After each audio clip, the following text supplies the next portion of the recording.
Баруун аймгийн халхаа илгуу, Зөв аймгийн халхаа илгуу гэд олон төрөл байна. За тэгжээтэл хотгоод Монгол аялгуу гээл ороод ирж байгаа.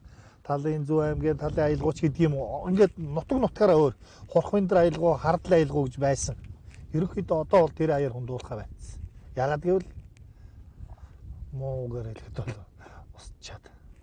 Ингээд устх аюул төрчээд. Тэгээ Баян Бараат Боржин аялгуу одоо ер нь устгах нь байна. Гэхдээ Боржин дуучид бол цаанаасаа төрдөг юм байл. Сурах нь хаашаа байдаг. Би бол дотроо тэгж боддог. Тэгээ энэ аялгуунуудыг л одоо манай энэ соёлын яамч байдаг юм уу төр засаг энэ уртын дууны төлөөж авах бас анхаарад өгөөсэй.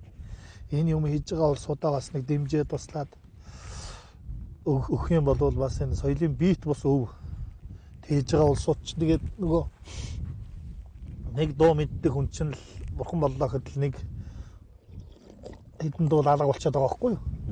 За би тэгээд энэ сайхан нутагт ирсэн хүн байна. Хэрлэнгийн барья гэж Монгол ардын айзам уртын дуу. Ээл би энэ дууг их дуулах дуртай.